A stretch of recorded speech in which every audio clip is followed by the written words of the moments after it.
parece que no. Por favor, dentro de las personas que están conectadas, ¿ya está el grupo expositor del día de hoy?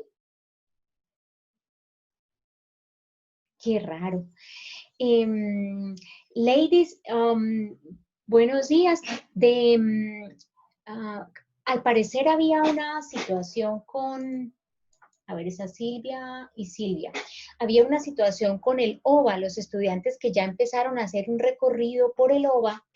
Voy a abrir la cámara un momentito para, no, cuando sean las 10 abro la cámara para... de los estudiantes que empezaron a hacer un recorrido por el OVA, algunos le manifestaban a Ladies que había un error. Efectivamente, es un error de ProQuest. Ese link, luego Lady les da el detalle, pero si ustedes llegan a un link en el que, a ver que hay un chat aquí, en el que dice que no hay que hay un error en la conexión a ProQuest, es porque el proveedor cambió el link de acceso. Entonces estamos solucionando ese problema. Sin embargo, si llegan ahí, no se queden varados por eso, sigan adelante con la siguiente, digamos, con la siguiente temática del OVA. Ese link es un acceso a un libro que está en la base de datos de eLibro de la universidad.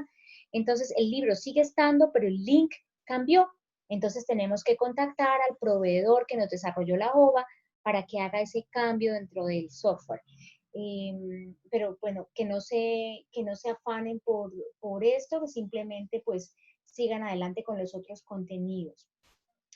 Ladies, yo no sé si darte un poquito la palabra. La clase no ha iniciado, solamente estamos ahí como ¿en qué? En el pre de la clase, pero como darte la palabra para ubicar a los estudiantes en qué momento estamos y qué se supone que ya deberían haber completado como actividades evaluativas.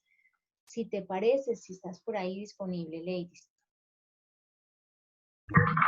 Hola, profe, hola chicos, buenos días a todos.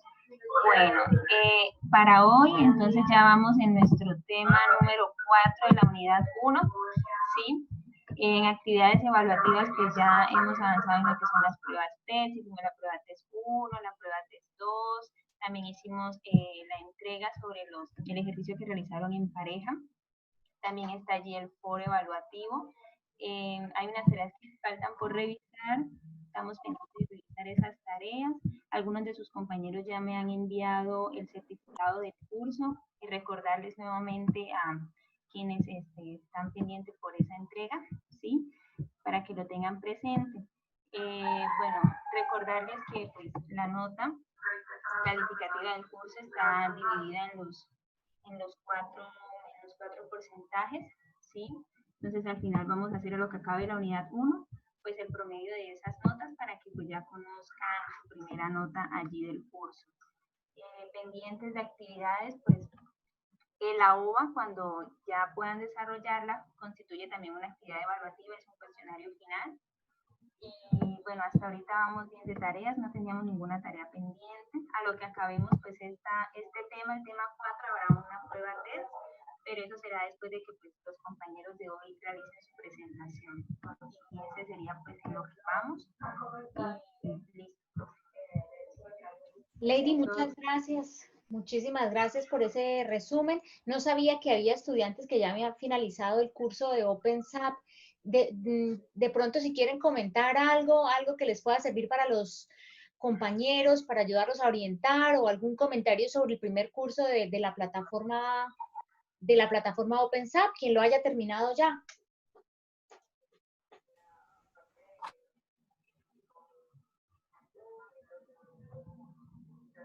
¿No? ¿Qué les pasa? Están súper callados hoy.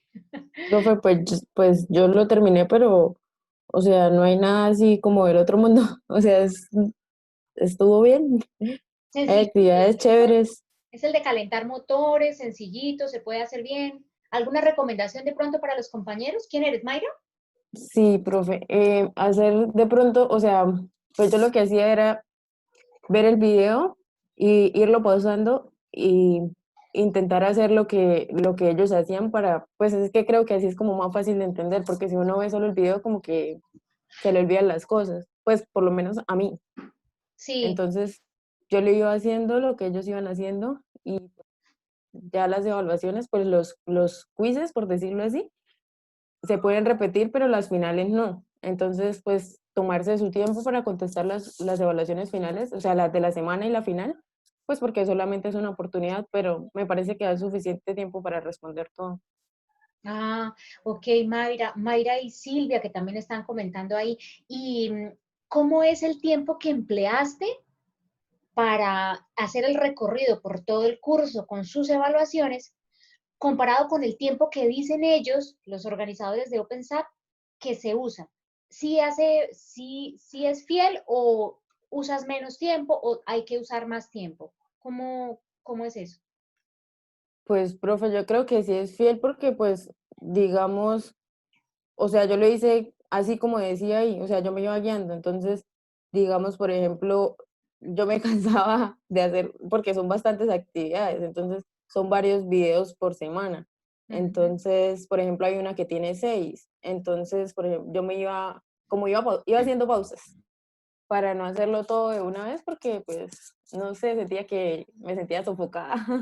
No, sí, es obvio, sí. Silvia, lo mismo, Silvia Juliana Flores, igual, ¿qué comentarios de pronto tienes, Silvia? Profe, yo no lo he terminado, pero pues terminé la primera semana y pues me tocaba así, viendo el video e ir haciendo el algoritmo en otro ladito, porque si no, ya luego para los quizzes, las autoevaluaciones que hacen, entonces pues esa es la dinámica que estoy manejando. Ok, pero es algo que se puede hacer según tu opinión, no es algo demasiado complicado o el tema del idioma, por ejemplo, ¿cómo lo están manejando? A partir del segundo video, tercero, se pueden colocar subtítulos en español. Bueno, Y pues yo los colocaba. Entonces, pues sí, o sea, es normalito, hay actividades chéveres y ya. bueno, bueno, muchas Esto, gracias. profe, Señora, yo la verdad es que me enteré que había subtítulos en español fue hasta la segunda semana, yo ya lo terminé, pero el inglés que manejan es bastante sencillo. bueno, me alegro escucharlo. ¿Quién eres, Angie? Sí, señora. Y Ah, lo otro bueno. es que cuando está explicando la señora, ella explica muy rápido, o sea, hay que prestarle mucha atención a lo que ella hace porque como que ellos sí ya están como acostumbrados a manejar eso y ella lo hace un poquito rápido, pero cuando explica el otro señor sí es chévere. Uy, no, a mí me gustó más, es más la señora que el señor. Sí, a mí me gustó también cómo explicaba la Señores, señora. que ya son como dos extremos. Uno habla muy rápido, el otro muy despacio. Sí, es verdad, eso sí es verdad. Ahí hay Y para todos los... me dio mucha risa que el señor hablaba como la típica persona que ponen como en los exámenes de inglés, como con esa voz de misterio o algo así. Me dio mucha risa. Ay, pero es que él se emocionaba, en cambio la señora era como toda plana, o sea, él como que wow, sí, o sea, siempre se expresaba Sí, chistoso. maldito, maldito. Sí, o sea, como que le ponía emoción. Bueno, me alegra, me alegra. Bueno, al final sí hubo comentarios sobre el curso. Bien, pues yo pienso que ese curso que es para calentar motores, el nivel de dificultad es, digamos, pienso yo, por lo que conozco a los estudiantes de la UIS en general, que es un nivel de dificultad más bajo que el que ustedes pueden ofrecer, o sea, el que ustedes pueden asumir. Entonces, no esperaría que tuvieran problemas con ese curso. Digamos que los dos que vienen son de una naturaleza diferente, pero implican mayor atención, ¿sí? Y son de una naturaleza un poquito diferente, entonces yo espero que también los puedan disfrutar. Y cuando pensaba en ustedes este fin de semana que estaba acordándome de ustedes y estaba pensando si algunos ya estarían adelantando el curso el primero pensaba también en mi hijo cuando me pregunta, pero ¿para qué se aprende a hacer raíz cuadrada? ¿Para qué se aprenden a hacer logaritmos si todas las máquinas lo hacen hoy en día ya solas? Entonces, estaba pensando en que la respuesta se parece a la que les daría a ustedes yo si me preguntaran lo mismo sobre este curso. Porque a mí me parece, digamos, de acuerdo con mi punto de vista, que estas capacidades que les ayudan a desarrollar estos cursos tienen que ver con su habilidad para resolver diferentes problemas, su habilidad de entrenar al cerebro para resolver problemas de diferente naturaleza. Ahora son problemas como de programación, en otro momento serán problemas de optimización, en otro momento serán problemas de relaciones con el equipo de trabajo, pero que su cerebro está en un proceso de entrenamiento en este momento, entrenamiento para resolver problemas, no para aprender a programar con Scratch o Scample, no es específicamente eso, sino la habilidad para enfrentarse a situaciones diferentes y cómo su cerebro, con esa plasticidad tan increíble que tienen en esta etapa de su vida, es capaz de adaptarse y de aprender cosas nuevas que les van a, no esa cosa en específico, sino la habilidad que desarrollan es la que les va a servir para resolver otros problemas en el futuro de naturaleza similar. Entonces pensaba en compartir con ustedes un momentito esta apreciación que yo tengo, porque este fin de semana también estaba leyendo un libro sobre el cerebro en el siglo XXI. Entonces, entre otras cosas, hablaba de la plasticidad cerebral y cómo cuando el ser humano nace tiene cierta plasticidad y ese grado de plasticidad se va incrementando hasta un punto en la vida de madurez, cuando la plasticidad ya no da más, ya se quedó así. Y entonces, no les voy a decir a los cuántos años, pero los científicos sí investigan sobre eso. Y la edad en la que ustedes están, el promedio de edad en la que ustedes están, es precisamente una de esas edades cuando más plástico el cerebro es, más fácil es aprender cosas, más posibilidades de aprender tienen.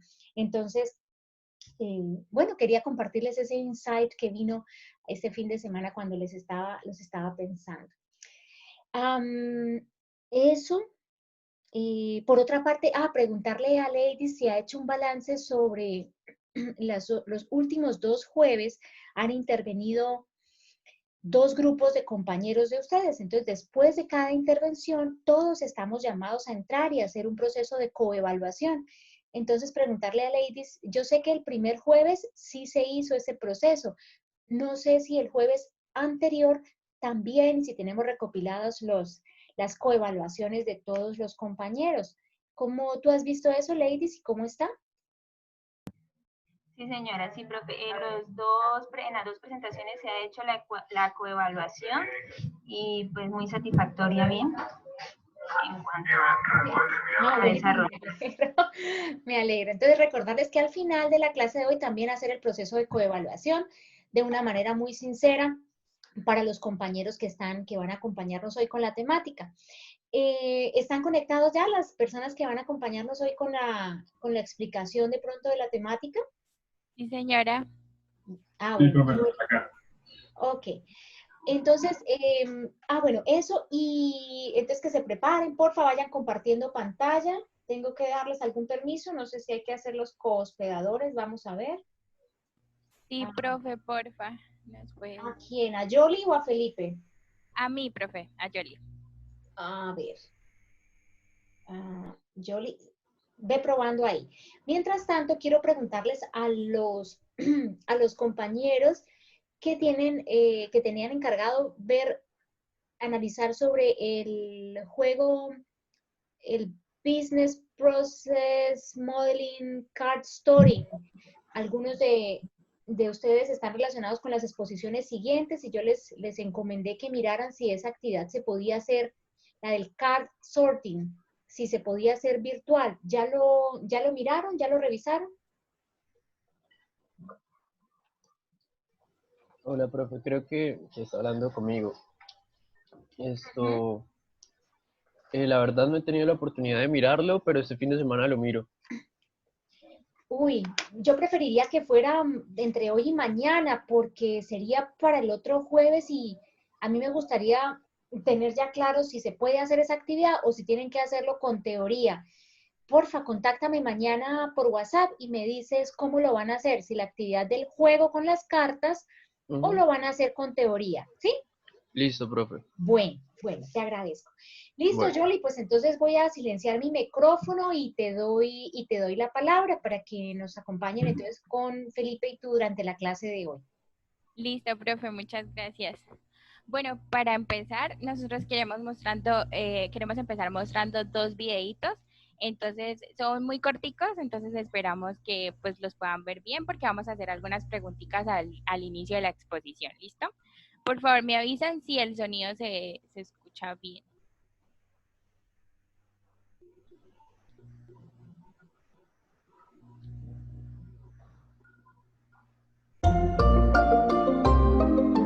¿Se oye bien? Sí.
Listo.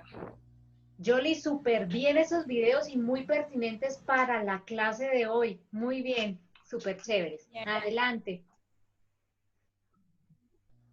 Bueno, entonces nuevamente, buenos días para todos. Bueno, aquí nuestro equipo hoy viene a hablarles de la creación de sistemas de información y pues está conformado por Felipe Grimaldos y quien les habla, Yoli Gabriela. Entonces, pues quisimos traer estos dos videos porque vamos a hablarles antes de empezar de la importancia de los grupos de trabajo, pues en el desarrollo de los sistemas de información y de los software. Entonces, yo no sé si alguien quiera hablar o decir qué tenían que ver estos videos con el desarrollo o con los grupos de trabajo. Puede ser también de una manera muy general porque pienso que los grupos de trabajo son importantes en cualquier ámbito. Entonces no sé si alguien quiera compartir algo de lo que entendió de los videos o quiera expresar su punto de vista.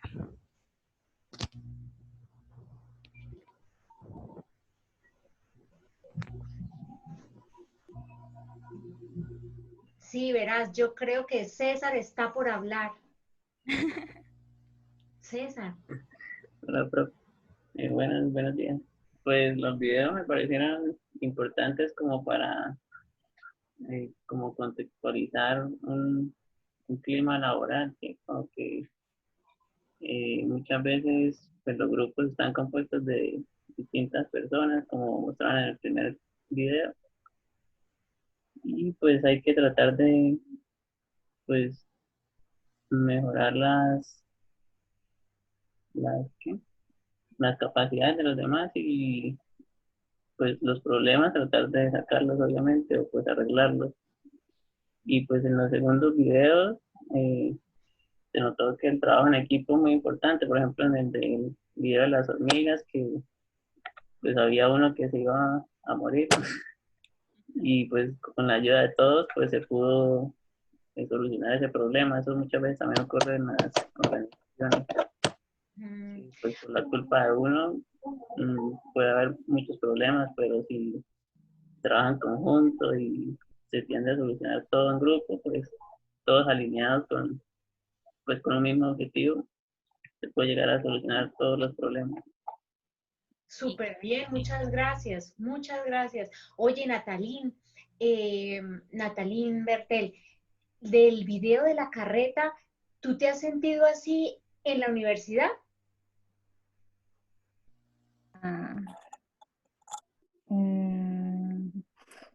O sea, que si yo represento alguno de esos. Ay, no quería ponerte en ese compromiso. Que si has sentido que eso ocurre, no necesariamente que nos digas en qué posición de la carreta estás, si no quieres, no. Si esto ocurre en realidad, por ejemplo, en el entorno universitario. Pues sí, yo creo que sí, eso yo creo que ocurre en todos los entornos, ¿no? Siempre hay personas que trabajan mucho y otras que no quieren ayudar mucho. Y Oye, pues ¿tú yo dirías creo, que por género hay una división clara? ¿Siempre los de género femenino se portan de tal manera y los de género masculino se portan de otra o no necesariamente? no, yo creo que no. Depende como de la disciplina de la persona, ¿no? De la responsabilidad que tiene. Depende de cuánto haya funcionado el método de la chancla. Sí. Bueno, ya cierro el micrófono, les doy la palabra otra vez a los expositores. Listo, profe, gracias. Entonces nosotros sacamos algunas conclusiones y es que todos los integrantes de un equipo deben estar comprometidos con el proyecto, cualquiera que sea, y también todos deben trabajar en torno a las metas a lograr.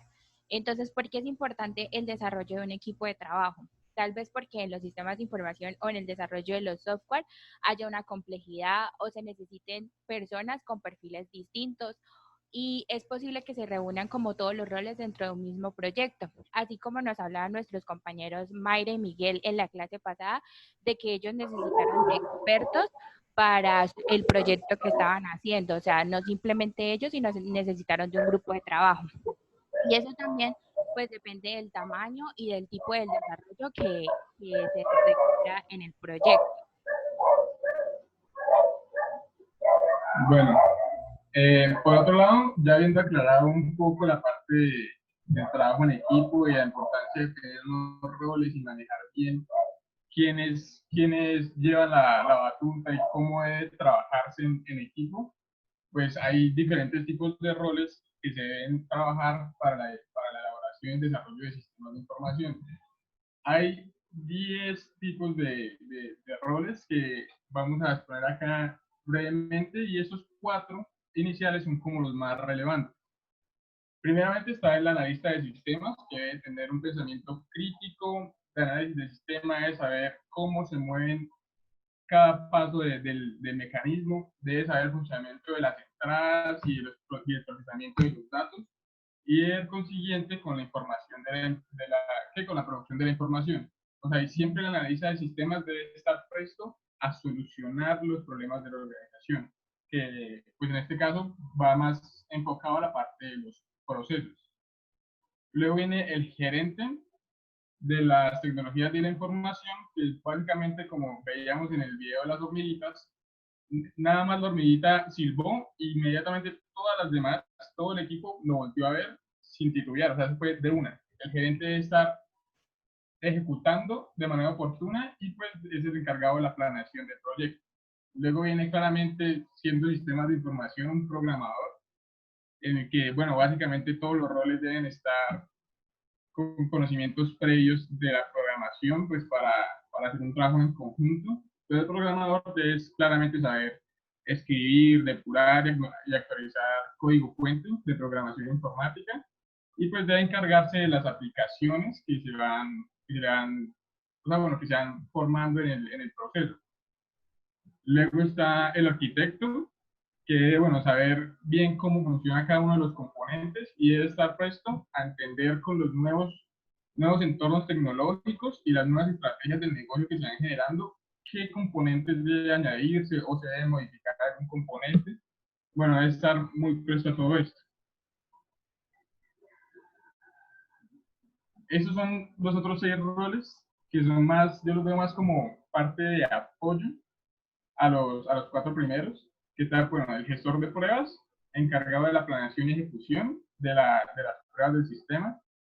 Luego el gerente de infraestructura, que va más ligado como al apoyo del gerente del proyecto, que debe mantener la infraestructura alineada con los objetivos del negocio, para que no se pierda como el camino a seguir.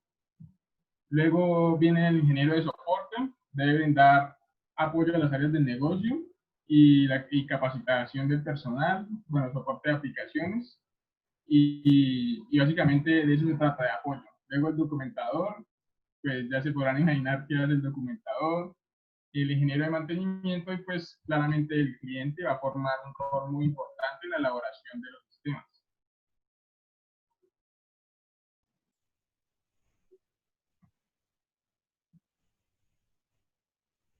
¿Todos los proyectos de sistemas de información tienen todos esos roles? Entonces, ¿ahí me escuchas? Sí. Sí, claro. A ver, Y como darles la palabra de nuevo para que expresen, según lo que ustedes leyeron en Laudon y según las apreciaciones de ustedes, ¿cuál sería la respuesta a esa pregunta? ¿Ustedes qué podrían comentar? ¿Siempre están todos esos roles o de qué depende? pues eso depende mucho también del grosso del trabajo, de la dificultad en el cambio que se quiere generar en el sistema de información. Pues hay varias como niveles de cambio que se van a generar, y dependiendo del cambio van a ser más trabajosos, y también dependiendo de la forma en la que se va a llevar a cabo el desarrollo del sistema de información. Claramente, dependiendo de la dificultad, se va a necesitar cierta cantidad de personal, y pues no todas las organizaciones tienen el mismo tamaño o tienen los mismos objetivos. No necesariamente deben estar cumpliendo todos los roles. Unos se pueden simplificar, o varios pueden tomar el papel conjunto de estos roles. Hay unos que son como primordiales, que debe ser como la parte del gerente. Bueno, debe ser la parte como gerente, el programador, el cliente, debe ser totalmente ligado ahí, las directivas y los analistas, pero no necesariamente todos los roles deben cumplirse. O sea, deben cumplirse todos los roles, pero no hay que tener todo este personal. Gracias por esta intervención. La compañera Mayra decía Bueno, en realidad envió en el chat al margen que cree que depende del tamaño del proyecto. Yo también pienso que está también en función del tamaño del proyecto, que si es un proyecto pequeño, pues habrán menos roles implicados, pero si es un proyecto de gran alcance, se presentarán todos o la mayoría de estos roles. Gracias. Sí, claro. Sí, claro Bueno. que sí, profe. Bueno, continuando. No, ya, sigue mi compañero. Bueno, entonces ahorita también vamos a ver los enfoques y las metodologías clásicas para el desarrollo de los sistemas de información. Entonces, ¿qué son estas metodologías del desarrollo? Son conjuntos, técnicas, modelos o métodos que nos permiten planificar y controlar los proyectos de los sistemas de información. Como decíamos anteriormente, los podemos clasificar según la forma en que se llevan a cabo las fases del ciclo de vida de un sistema, que más adelante vamos a hablar de esta parte. Y también, independientemente de la metodología que cada proyecto aborde, se debe garantizar unos principios fundamentales que aseguren la calidad del proyecto. Entonces, estos principios son los que encontramos a continuación, que es la visión del negocio, o sea, tener los objetivos claros, obviamente el apoyo de la dirección, un líder a cargo, la orientación al usuario, siempre se debe buscar la satisfacción del cliente, la flexibilidad en los procesos, la integración, la comunicación, tanto en los equipos de trabajo como en lo que el cliente prefiere, la eficiencia, que como todos sabemos es la capacidad de lograr los objetivos con la menor cantidad de recursos y en el menor tiempo, y la auditabilidad. Entonces, bueno, sigue, Pipe. Vale, entonces, bueno, ya teniendo en cuenta lo que decía Gaby, de los enfoques y las metodologías, bueno, y la parte de los principios, le quería preguntar a ustedes si consideran que hay unos métodos específicos o si consideran que no importa la manera o los métodos de construcción de los sistemas, siempre que se cumplan los principios básicos. ¿Qué piensan ustedes de los métodos, de cuántos métodos alternativos hay o si ya están estipulados? Esa pregunta es muy chévere, Felipe, porque ya en la clase pasada dábamos cierto avance, ¿no? Cuando veíamos ese ciclo de análisis, diseño, construcción, puesta en marcha, mantenimiento. Avanzábamos quizá que sea cual fuera el método para crear un sistema de información, en el fondo, siempre tenía esas fases. Y luego, aunque no tuvieran el mismo nombre ahí explícito, ¿no? Y luego con el ejemplo de la creación del videojuego, lo evidenciamos bastante bien, me pareció a mí, porque se usó Design Thinking para las etapas iniciales, pero en realidad, aunque se usara Design Thinking, debajo de esto subyacía una fase en la que se hacía un análisis de las necesidades del usuario frente a ese nuevo sistema de información, y luego también se hacía un proceso de diseño centrado en el usuario y luego ya se entregaba para construcción. Entonces yo me imagino que Felipe, la pregunta que lanza ahora es, a ver, yo frente a este título que pone en la diapositiva y a lo que acabo de comentar, pues yo diría, a ver, métodos alternativos, métodos diferentes para construir sistemas de información. Entonces la pregunta de Felipe me parece totalmente válida. Ustedes en la clase, ¿qué opinan de que existan formas diferentes para construir sistemas de información? ¿Cuál sería una percepción así inicial? A ver, no sé, Denny, le pregunto a Sirley Karina Uribe.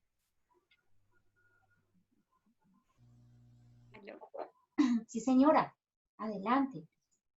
Pues yo creo que al tener varias opciones hace que los sistemas de información sean como más, o sea, que no sean rígidos para una sola, ¿cómo decirlo? Como una sola empresa, por decirlo así.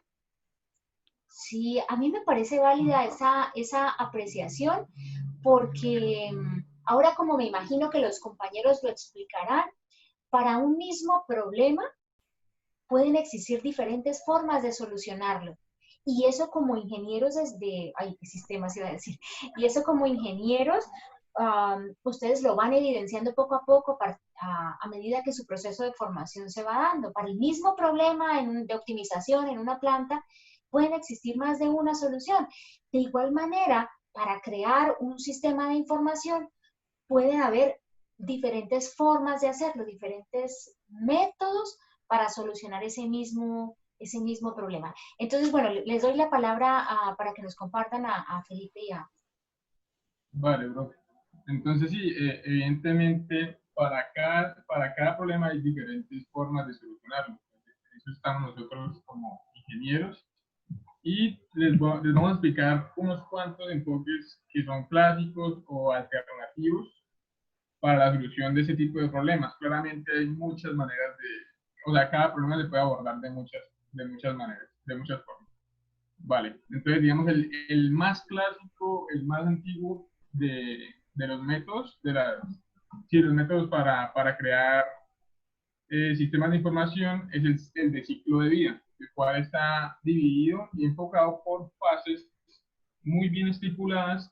Es un tipo de modelo el cual es para procesos que se van a cambiar o sea, son procesos largos, son robustos, tienen que ser muy rigurosos en los requerimientos y formales, deben tener especificaciones predefinidas y controles estrictos, y pues tiende a ser muy costoso e inflexible.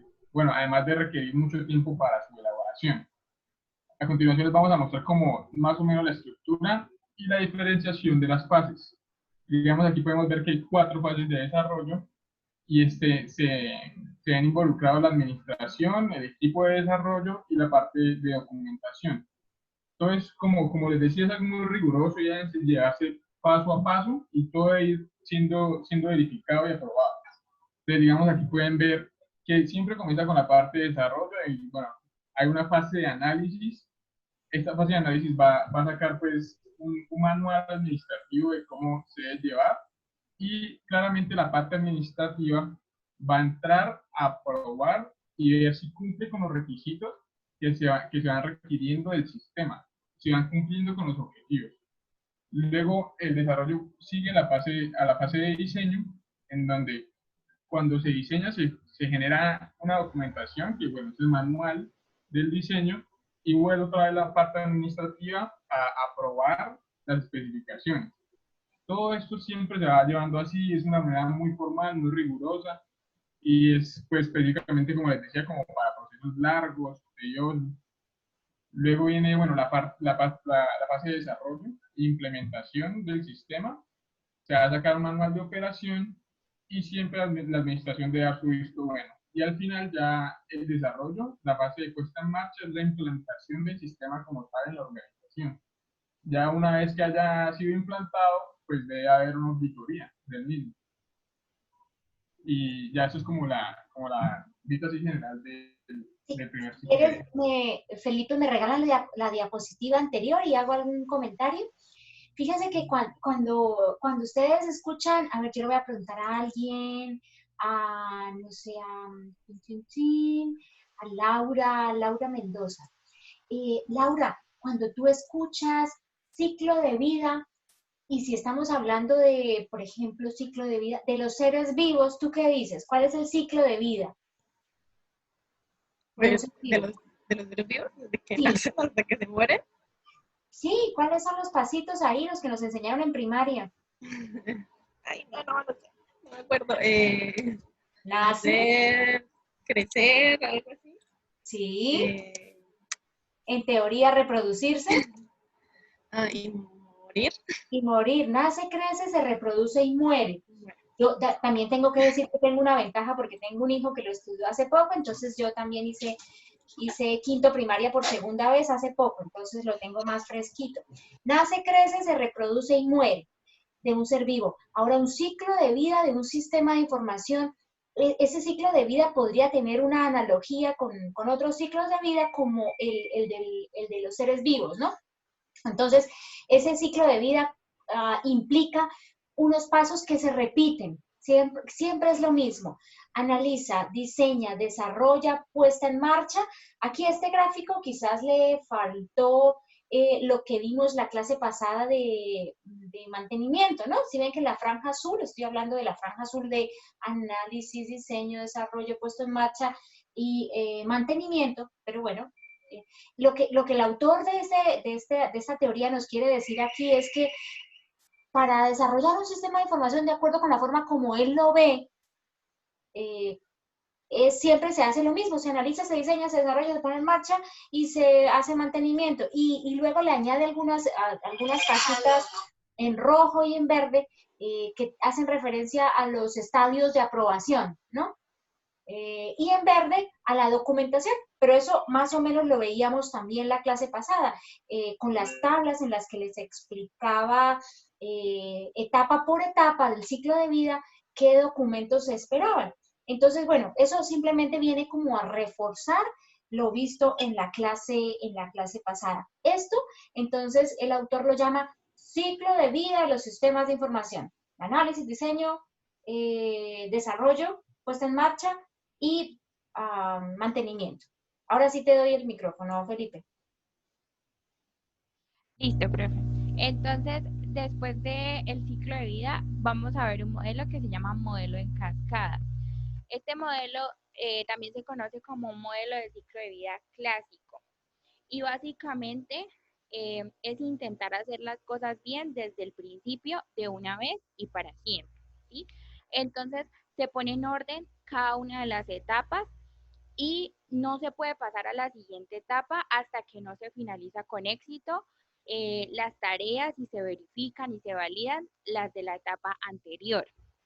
Entonces, esto resulta únicamente necesario o se puede regresar a la etapa anterior, solamente se puede regresar a la etapa anterior, inmediatamente anterior, ¿sí? Entonces las etapas son fases consecutivas, se tienen que cumplir los objetivos de la fase anterior para pasar a la siguiente fase, es como un tipo de niveles. Si cumplo con el primer nivel, puedo pasar al segundo nivel. Y no se sobrepasan los costos ni los tiempos y se tiene la oportunidad de revisar al final de cada fase.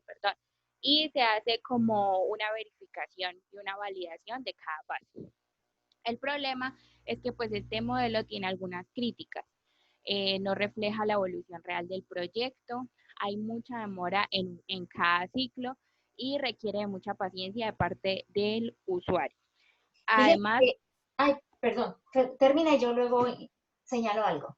Listo, profe. Además, también es muy difícil para el cliente establecer explícitamente todos los requisitos desde el inicio del proyecto. Y también, hasta que no se vea evolucionar el proyecto, no se tendrá una idea más clara de lo que realmente se quiere. Yo iba a decir hace un momento que esto, por ejemplo, podría hacernos pensar en, a ver, una analogía válida sería formas de ser de diferentes personas. A ver, piensen, por ejemplo, en aquellas personas a quienes ustedes conocen que hacen las cosas de una en una, y terminan una y es cuando hacen la otra, y terminan esa y es cuando hacen la otra, ¿cierto? Eso podría ser un modelo en cascada. Hasta que no termine esto, no empiezo con lo otro. Piensen ahora en personas que hacen cosas al mismo tiempo. Las mamás somos en general muy dadas pero al mismo tiempo va subiendo la escalera, coja eso que está, coja las chancletas y suba también el vaso, hágalo al mismo tiempo. ¿Por qué no puede hacer las dos cosas al mismo tiempo, no? Por hacer una analogía, simplemente, ¿no? Pues, a ver si algunos están sonriendo allá solos en su casa acordándose de sus madres. Y entonces, así, ahí hay unas risas. Y entonces, por ejemplo, también muchas críticas al género masculino. Solo pueden hacer una cosa de a una. Esto es un poco en broma, pero también para hacerlos pensar en formas diferentes de resolver los problemas. Entonces, yo puedo hacer tres cosas al mismo tiempo y usted. Entonces, esto se parece al modelo en cascada en tanto que hay formas de solucionar un sistema de información haciéndolo paso por paso. Primero, termino, hago esto y lo termino, y solo cuando esté terminado empiezo lo otro. Angie decía que se parece al modelo de Toyota en tanto que es un paso a paso que lleva una revisión. ¿Ok? Vale, listo. Entonces eso era lo que quería, en lo que quería que pensaran, ¿no? Y son diferentes formas de resolver el mismo problema.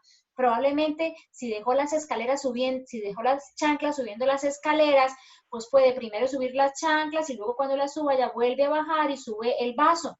Y así garantiza que de pronto el vaso no se le rompa. Pero el que lo hace al mismo tiempo dice, no, pero al mismo tiempo yo aseguro bien el vaso y también puedo subir las chanclas y voy para arriba y hago un solo viaje, ¿no?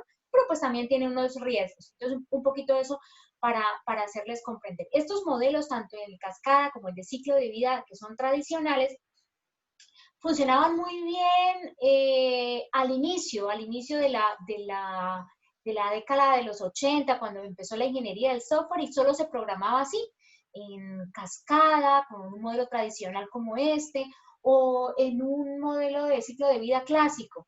Sin embargo, los compañeros ahora nos van a compartir nuevas formas de generar proyectos de sistemas de información que difieren de estos modelos tradicionales. Sí. Listo. Entonces, ahora vamos a hablar del modelo incremental o el modelo por etapas. Entonces, el modelo incremental básicamente combina los elementos entre el modelo cascada con la filosofía de la construcción de prototipos, que lo vamos a ver posteriormente.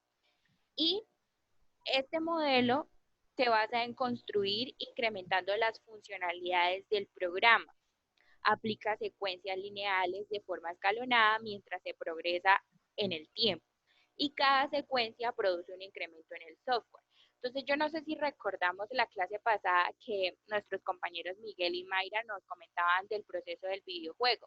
Ellos hacían una etapa y empezaron con lo básico y después le fueron incrementando más funciones a este videojuego. Entonces, este modelo incremental, pues el primer incremento es siempre algo muy esencial. O sea, los requisitos son muy básicos. Y también se van añadiendo los componentes a medida que van pasando las etapas. También hay nuevas funciones en cada incremento, como lo podemos ver en la gráfica que tenemos, y se van haciendo entregas parciales. Las ventajas de este modelo es que se puede generar un software operativo de forma más rápida y en etapas más tempranas. También es un modelo más flexible. Y también, pues si hablamos en términos de costo, pues se reducen un poquito y se alcanzan los requisitos y los objetivos. También es más fácil de probar y de depurar en una iteración más pequeña.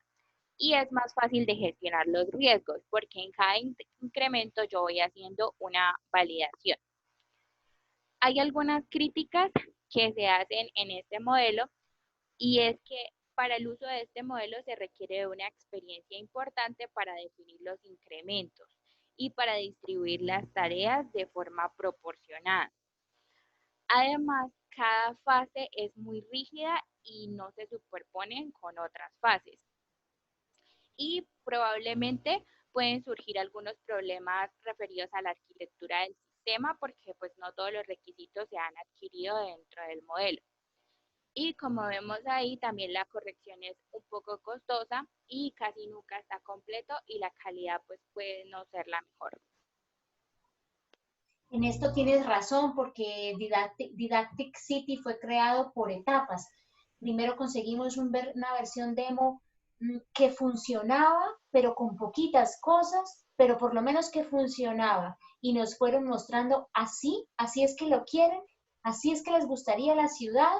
Y entonces dijimos, sí, pero además hay que ponerles estas funciones, ahora incrementele estos recursos, ahora hágale esto, sí, pero primera etapa, así es que les gustaría, sí, pues sí, y entonces luego en la segunda etapa otras funciones nuevas que implicaban otra vez otro diseño, nueva codificación, nuevas pruebas, ¿cierto? Entonces Didactic City es un buen ejemplo para un desarrollo incremental o por etapas. Listo, y continuando con el incremental, que mi compañera Gaby les decía que es como una unión con el modelo de espiral o de prototipos, llevando un poco más profundo la parte del modelo de prototipos, este va más enfocado como en la parte de que un cliente solicita, digamos por ejemplo, un cliente solicita un sistema de información para su empresa.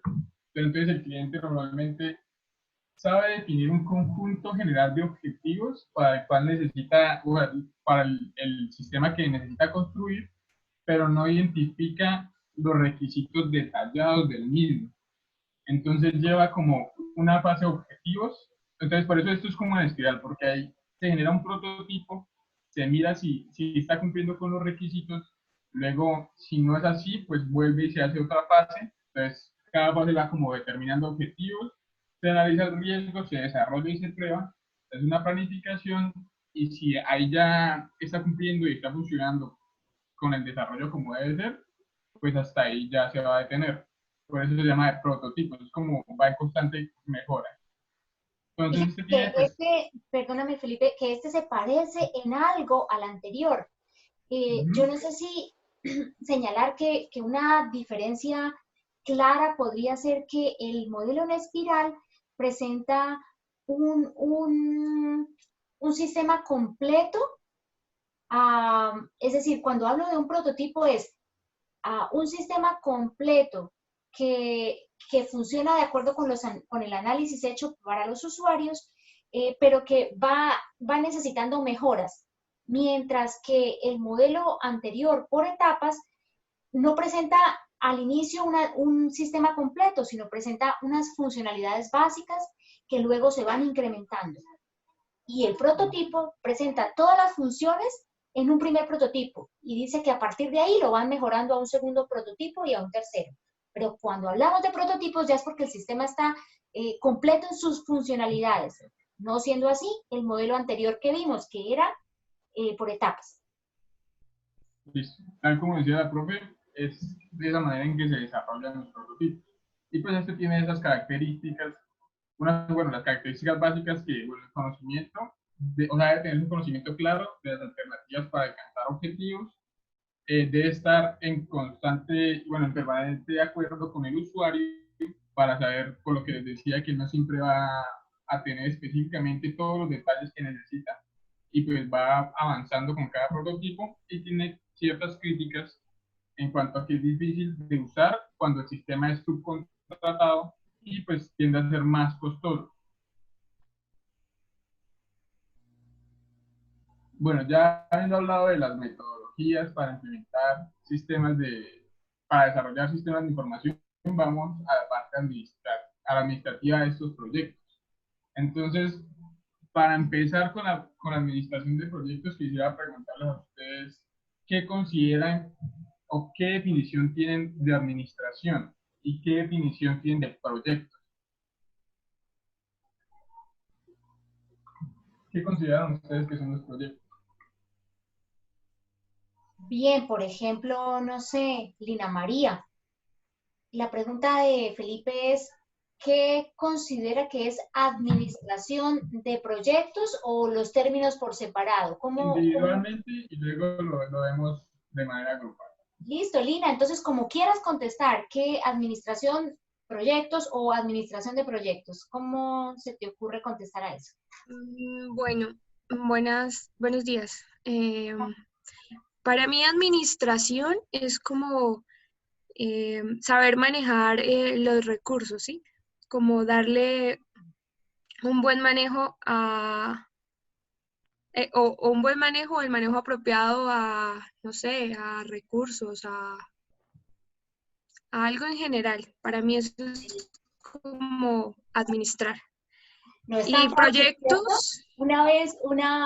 Algunas veces me habrán escuchado ustedes decir, los que me conocen de antes, que el manejar como verbo en Colombia, en el castellano que hablamos en Colombia, ha exagerado su uso en la última década, porque manejar en origen, según la RAE, es manejar, por ejemplo, un carro, manejar una máquina, ¿cierto? Pero nosotros utilizamos manejar para tantas cosas. Por ejemplo, Lina lo acabo de utilizar, ¿no?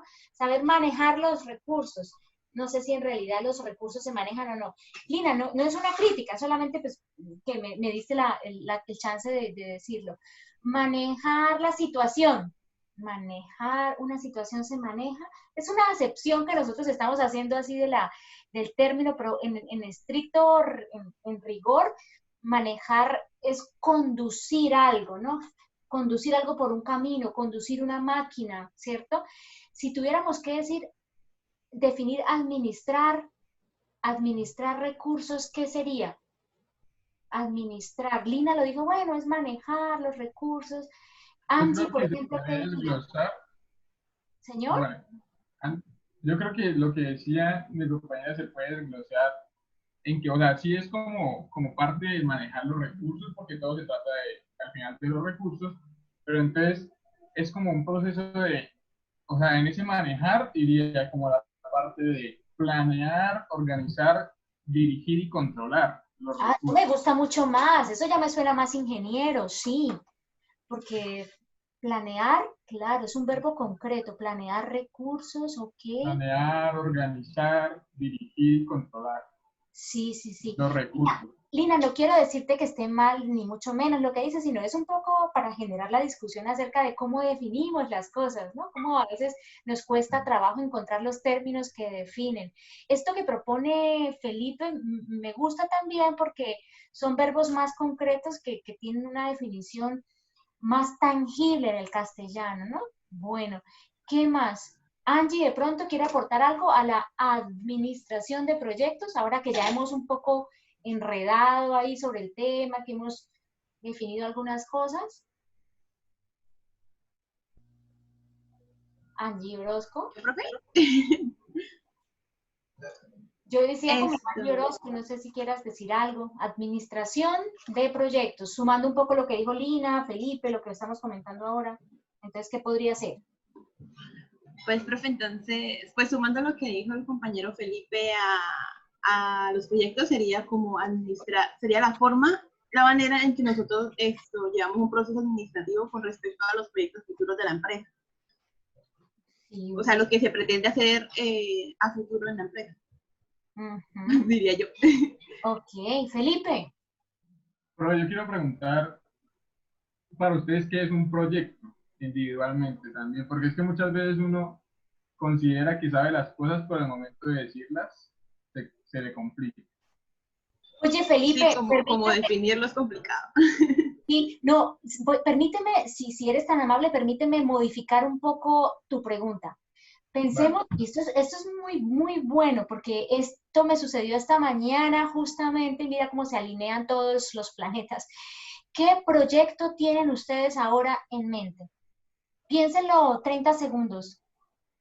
¿Qué proyecto tienen ustedes en mente? Y a partir de ese proyecto sí vamos a dar definiciones.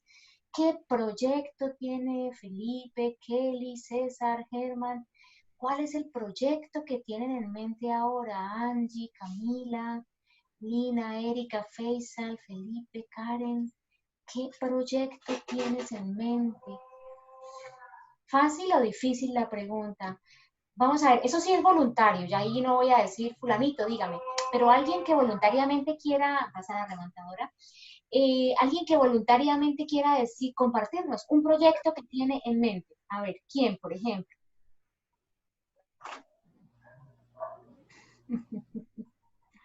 Un proyecto, pues graduarme.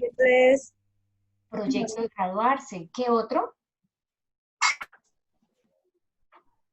Otra persona, si quiere compartir. Yo, por ejemplo, construir una casa. Tengo yo un proyecto, construir una casa.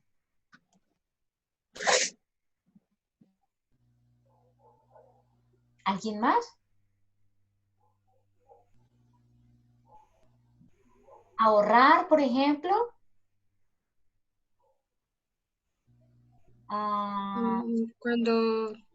Cuando pase todo esto, un proyecto a largo plazo es viajar al exterior.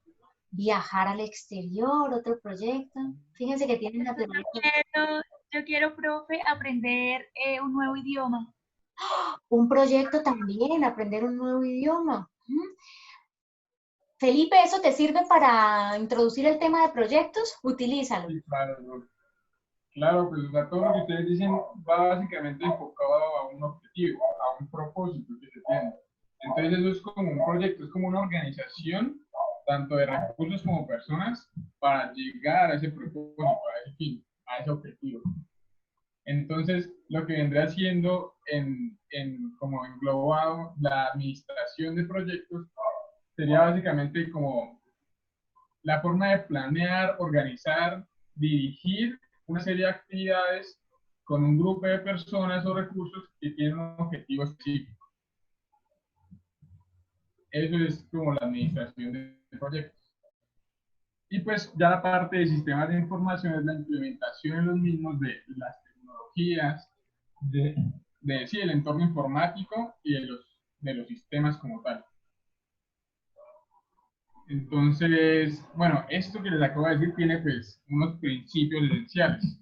Entonces, estos son 10 principios. El primero es el involucrar al usuario. Esto debe ser, bueno, lo he venido diciendo desde que arrancó la exposición, que es muy importante involucrar al usuario en cuanto ya al desarrollo desde lo que veníamos diciendo de las metodologías, el desarrollo, ahora la parte administrativa, siempre he involucrado al usuario, debe comprometer a las directivas y definir un método para la solución de problemas, porque muchas veces cuando uno está trabajando en equipo, pues digamos si es algo como un trabajo en la universidad, pues no hay como un método definido para la solución de un problema. Normalmente se hablan las cosas, se identifica el problema y se soluciona. Pero en las grandes organizaciones, en los proyectos, debe llevarse como un conducto regular para trabajar más eficientemente la solución de problemas. Entonces, primero se debe identificar el problema, luego se definen los requisitos para resolverlo y también se definen las alternativas que cumplan esos requisitos.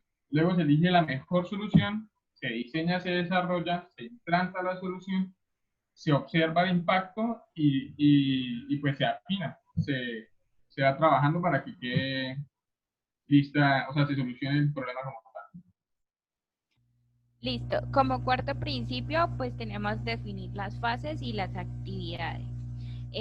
Establecer también normas para un desarrollo estándar, establecer las normas de documentación, justificar los sistemas como inversiones de capital, no temer a cancelar o a rehacer un proyecto y también hablar de un diseño estructurado con una flexibilidad y un crecimiento y una afinación a medida que vamos pasando las etapas. Ahora hablaremos de la administración de los sistemas globales. Entonces, tenemos que varios aspectos esenciales que se deben abordar al desarrollar y administrar los sistemas de información global, para así contribuir con el desarrollo de la organización de diferentes maneras. Entonces, en la administración de los sistemas globales se tienen en cuenta los principales problemas para la administración que los gerentes pueden experimentar al desarrollar los sistemas ordinarios.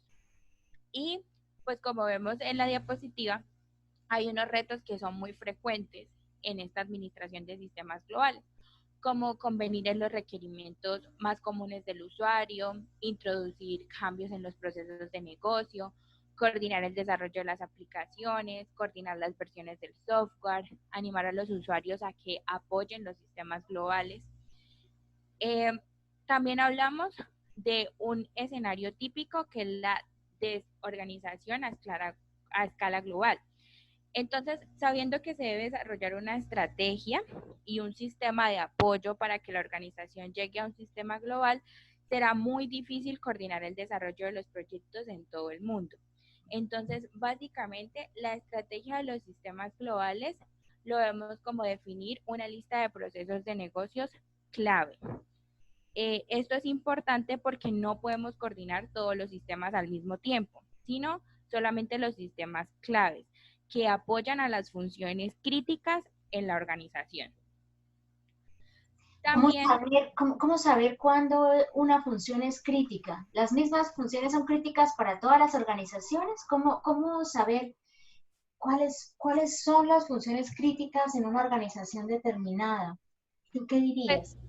Básicamente, yo pienso que eso también depende del tipo de la organización y de los problemas que la organización tenga. Sí. Y también de cómo los gerentes y como el equipo de apoyo quieran solucionar esos problemas. En la WIS, por ejemplo, como organización, en la WIS, ¿cuáles serían esos procesos críticos ahora mismo? O bueno, no necesariamente ahora mismo. ¿Cuáles serían los procesos críticos en la UIS tal que merezcan la atención de un sistema de información? ¿Tú qué dirías? Pues yo pienso que ahorita mismo, viendo reflejada la crisis, pues el caso de que todos los estudiantes tengan como el acceso a las sistemas de información en cuanto a la biblioteca, digamos. Entonces, que todos tengan acceso a materiales de apoyo, eso sería como algo crítico para la universidad. Mayra, te doy la palabra. Mayra. Pues, profe, yo creo que en este momento fue crítico, pues a principio de semestre, que muchos compañeros no tenían acceso al correo institucional. Entonces, pues, digamos, tenían que esperar mucho tiempo para que se generara la clave para que ellos la pudieran cambiar y poder ingresar. Entonces, eso fue súper largo porque, por ejemplo, unos compañeros duraron más de 2 semanas sin poder entrar y por ahí pues hay muchos profesores que manejan cosas por ahí, que suben, digamos, por ejemplo, los videos al Teams y que solamente lo dejan ingresar con el correo institucional. Entonces, pues, creo que eso fue algo crítico. Eso fue crítico. El proceso de matrícula, señala Germán. Yo diría que el proceso que nos permite conectarnos con estas plataformas sincrónicas es crítico. Si falla esto, ayer estaba fallando, ¿no? No sé si a ustedes les pasó algo, pero si falla esto, entonces el esquema de clases pues tiene que ser totalmente diferente y un plan de contingencia eh, diferente. Estas plataformas son críticas para nosotros ahora. Bueno, adelante. Listo. Y también, pues, en esta estrategia de los sistemas se debe elegir un enfoque. Entonces, se evitan los enfoques fragmentados o a veces tenemos como ideas grandiosas o planes grandiosos que lo intentamos hacer todo de una vez. Entonces, la idea es buscar un objetivo y enfocarnos en él para hacerlo bien. Y también evitar construir sistemas globales por simplemente construirlos, sino generar sistemas que estén verdaderamente integrados y distribuidos y que contribuyan a una buena administración y a una buena coordinación. Fíjense que el ejemplo de la chancla y el vaso, yo sé que a lo mejor generó muchas risas allá en sus casas ahí o quizás incredulidad por lo banal del ejemplo, pero funciona para hacernos ver a una escala muy pequeña lo que en las organizaciones ocurre a escalas más grandes, ¿no? Entonces, hacer varias cosas de una vez, solucionar todo de una o hasta cuánto puedo solucionar en un solo viaje, ¿cierto? Fragmentar, elegir un enfoque, evitar un proyecto grandioso que solucione todo de una vez, al mismo tiempo las chanclas, el vaso, la sábana, pero probablemente con la sábana me voy a enredar cuando esté subiendo las escaleras, pero no importa, tiene que ser un proyecto grandioso. Entonces ese ejemplo que nos sirva para pensar y también cuando nos enfrentemos a las organizaciones, ¿no? Pues sí, probablemente se pueden hacer varias cosas al mismo tiempo. ¿Cuántas y cuáles de esas que sean prioritarias?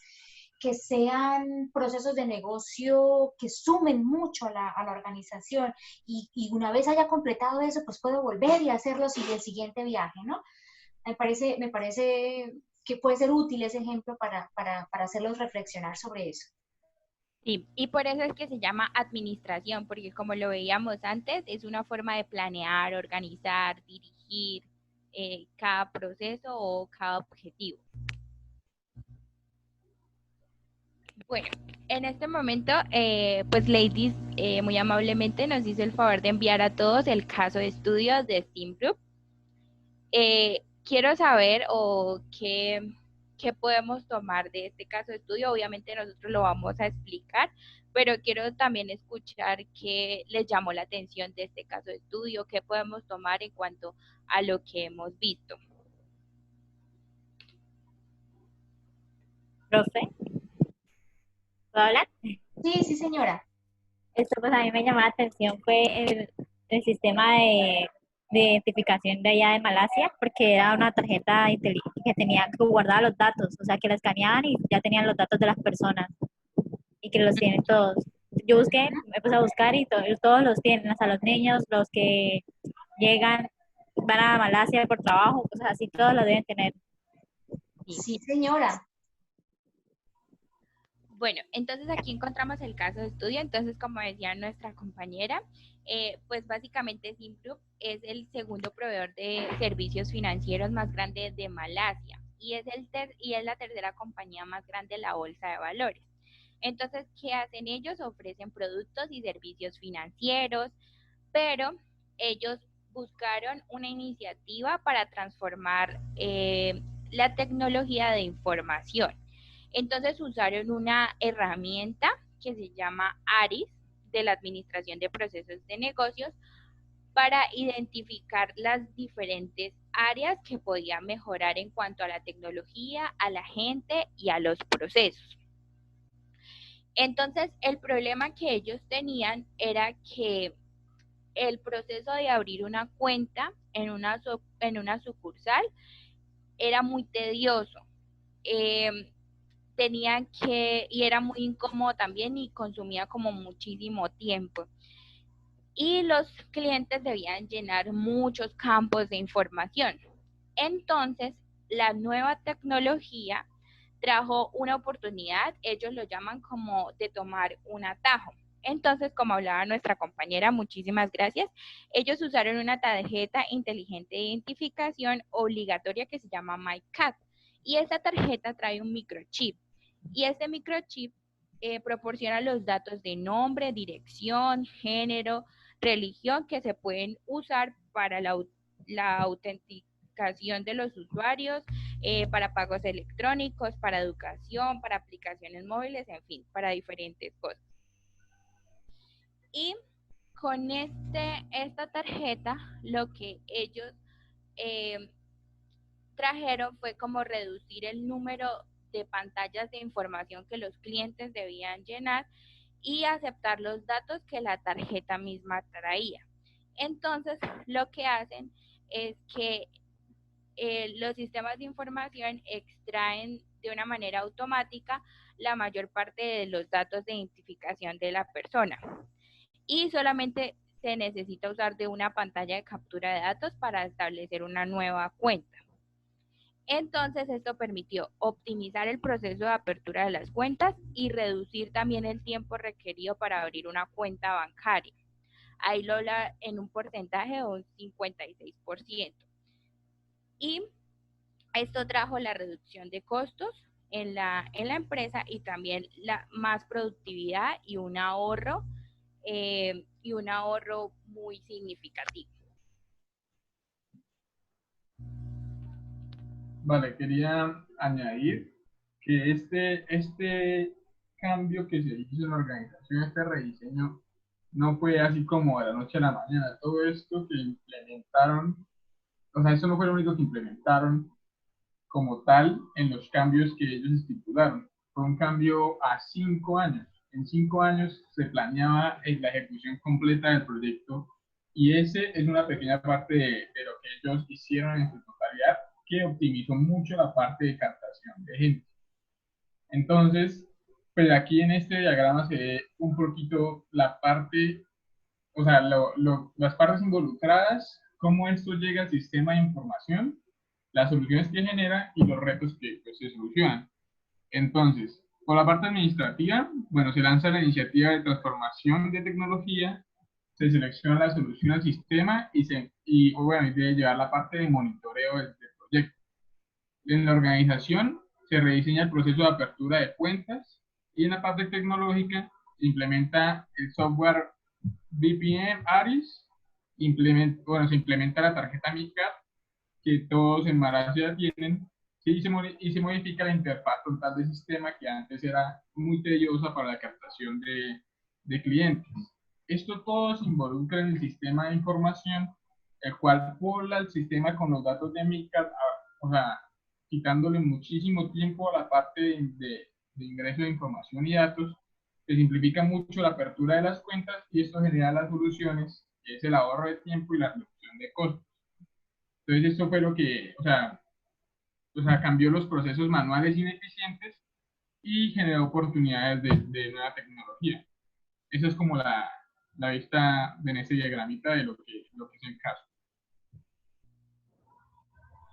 Entonces, hablemos de los sistemas como cambio organizacional planeado. Lo que les decía, esto es planeado, lleva unos tiempos estipulados, unos costos.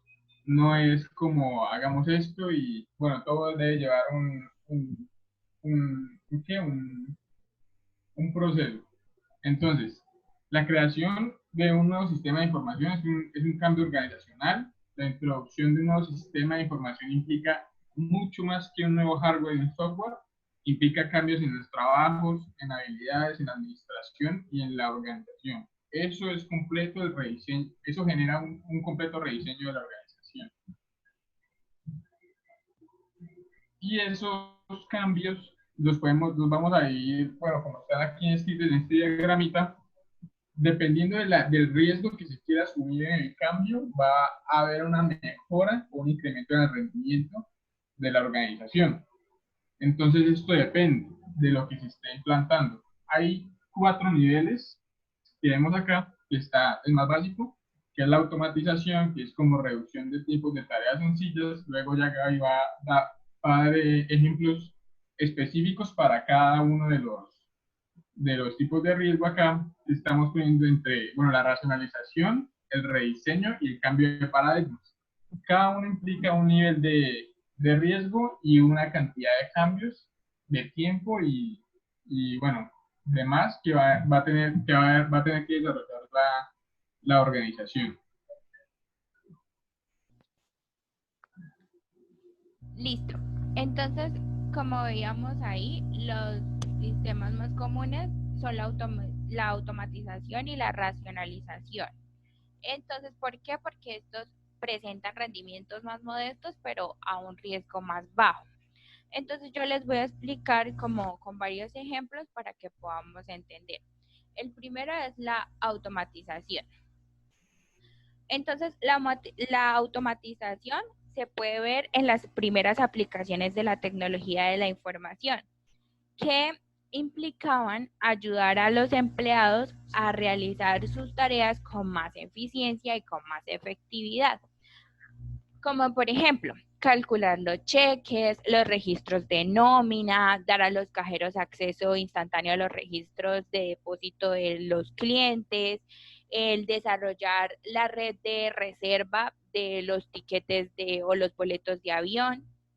Y también estos revelan con frecuencia los nuevos cuellos de botella en la producción. Esto es como lo más básico y, como les dijimos anteriormente, genera un riesgo más bajo. En la realización de los procedimientos, entonces tenemos que es la optimización. Racionalización, perdón. Racionalización, sí señora. Es la optimización de los procedimientos estándar de operación. Entonces, como veíamos en el caso de estudio, ellos implementaron para manejar las cuentas bancarias personales,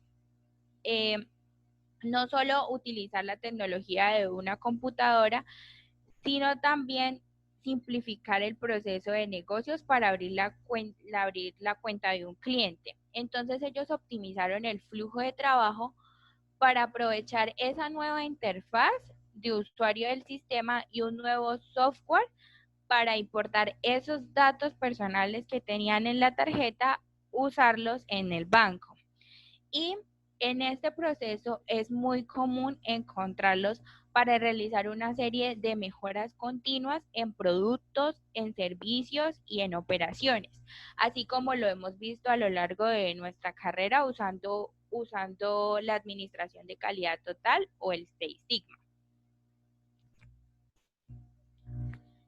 En cuanto al rediseño del proceso de negocios, entonces este es un tipo de cambio más poderoso y en el cual los procesos de negocio se analizan, se simplifican y se rediseñan. Entonces, el rediseño de procesos de negocios lo que hace es reorganizar los flujos de trabajo y combina los pasos para reducir el desperdicio y eliminar las tareas repetitivas que requieren, digamos, el autor del libro habla de que requiere mucha papelería, o algunas veces el nuevo diseño también elimina puestos laborales. Y es un cambio muchísimo más ambicioso. Este requiere una nueva visión de la forma en que se va a organizar el proceso. Entonces, por ejemplo, en Ford Company, lo que hicieron fue que redujeron la nómina en la organización de cuentas por pagar de Ford en Norteamérica. Entonces, de 500 personas, lo redujeron en un 75%.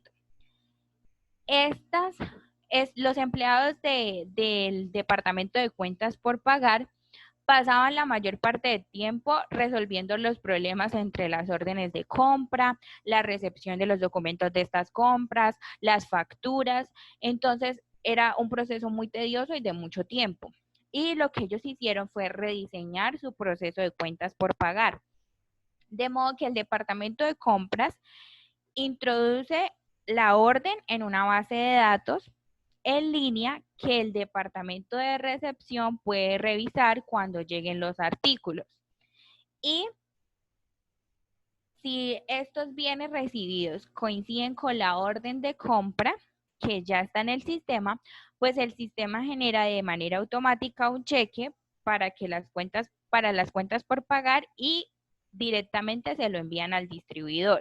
Y no hay necesidad de que los distribuidores envíen sus facturas. Entonces ellos rediseñaron el proceso de compras de esta manera, utilizando un software. Entonces podemos encontrar que la racionalización de los procedimientos y el rediseño de los procesos de negocios se limitan a partes específicas de la empresa. Los sistemas de información pueden afectar en última instancia el diseño de toda la organización, al transformar la forma en que ésta lleva a cabo sus actividades de negocio o incluso la naturaleza del negocio. Pero específicamente es como una parte de la empresa, empezar a rediseñar o hacer una racionalización de los procedimientos en una parte de la empresa. Y el último cambio es el cambio de paradigma. Entonces, podemos ver que en algunos casos los cambios de paradigma y la reingeniería fracasan debido a que el cambio organizacional es muy extenso o es muy difícil de llevar. Y como vimos en la gráfica inicial, pues tienen un alto riesgo. Entonces aquí encontramos una firma de transportes y de camiones, eso es un ejemplo, se llama Schneider, y ellos utilizaron un sistema de información para cambiar totalmente su modelo de negocios. Ellos crearon una nueva logística y administración de negocios para otras compañías, o sea, ofrecían sus servicios a otras compañías. Y fue una forma muy radical de cambio de negocios. Y este cambio de negocios o el cambio de paradigma lo que implica es volver a conceptualizar la naturaleza de los negocios y la naturaleza de la organización. Entonces es un cambio radical totalmente a la naturaleza del negocio o de la organización como tal. Entonces yo les tengo una pregunta. ¿Por qué creen que hay tantas corporaciones que contemplan el cambio radical? Tal vez porque los usuarios se vuelven más exigentes al tener más oportunidades. ¿Hay más cosas? Porque hay que apegarse a la tendencia que está surgiendo, si no la empresa o organización desaparece. Bien. ¿Alguien más? Porque trae más beneficios. Muy bien. Porque yo considero que estamos en constante cambio. Entonces, como nosotros estamos en constante cambio, las organizaciones también deberían como acoplarse y pensar en el futuro de esos cambios. Gracias. Eso también me gustó, esa explicación. Si somos parte de un sistema dinámico, ¿no? Desde la perspectiva dinámica de sistemas. Sí, muy bien, muchas gracias. Permítame, me voy a regresar a al diagrama. Entonces, como vemos, al tener un riesgo alto, lo que generamos también es una recompensa muy alta. Entonces, lo que muchas empresas están buscando con los cambios de paradigma y con las estrategias de reingeniería es lograr eso, lograr unos incrementos impresionantes de hasta 10 veces más de sus rendimientos sobre la inversión. Es decir, lo que las empresas están buscando es aumentar su productividad. Pero está muy bien todo lo que ustedes nos compartieron en este momento. Oye, para hacer un ejercicio rápido, déjame ver las diapositivas. ¿Qué hora es? 11:23. Déjame ver las diapositivas donde empiezas con los diferentes tipos de cambio que hay. Entonces, automatización. Pensemos en la WIS como organización, como empresa. Quizá no la hagamos pública, pensemos en una universidad privada. En una universidad privada en el contexto en el que... Ay, me cayó algo en el ojo. En el contexto en el que nos encontramos a día de hoy. ¿Cuál sería?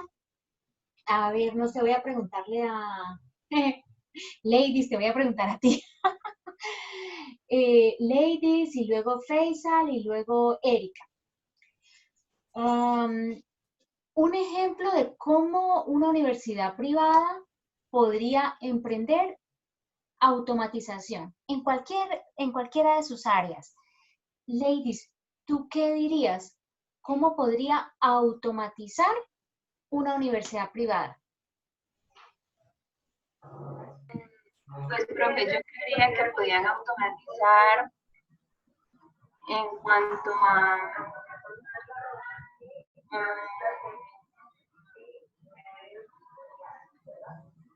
no, Lilian. Bueno, en cuanto a los horarios de clase, pero eso creo que ya está, ¿no? No, por eso, bueno, sí, una universidad podría decir, automatizo el proceso de asignación de horarios, salones y profesores. ¿A eso te refieres? Sí.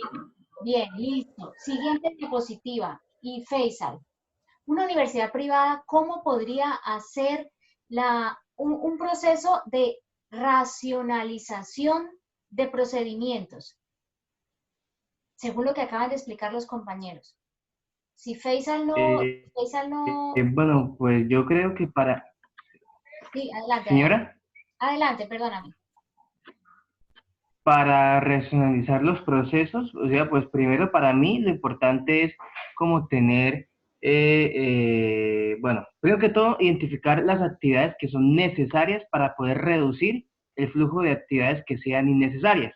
De esa manera, pues eso implica que tiene que haber procesos de automatización, pero previo a esto tiene que haber como un estudio que garantice que algunas actividades son más importantes que otras. Sí, me gusta la idea, la compro.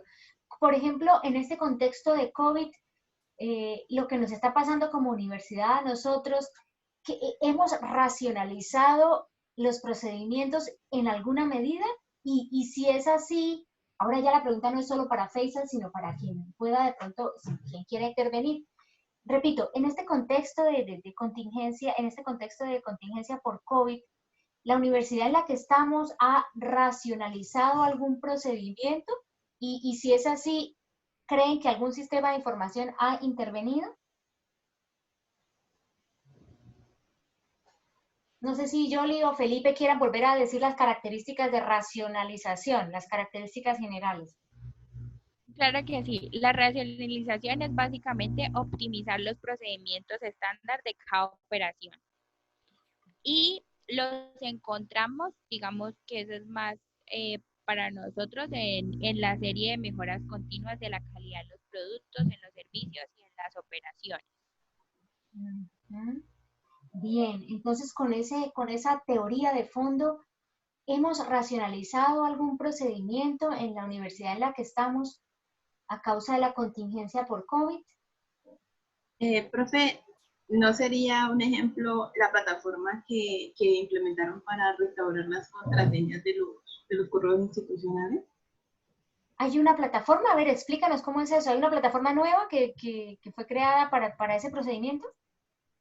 Es que no me acuerdo en qué materia fue la que me mandaron un link y salía como si uno fuera a ingresar a la página de estudiantes normal para ver el horario, pero entonces ahí uno ponía el correo y decía que se había perdido su contraseña de correo institucional. Podría ser, podría ser. Kelly o Silvia Juliana Flores, cualquiera de las dos.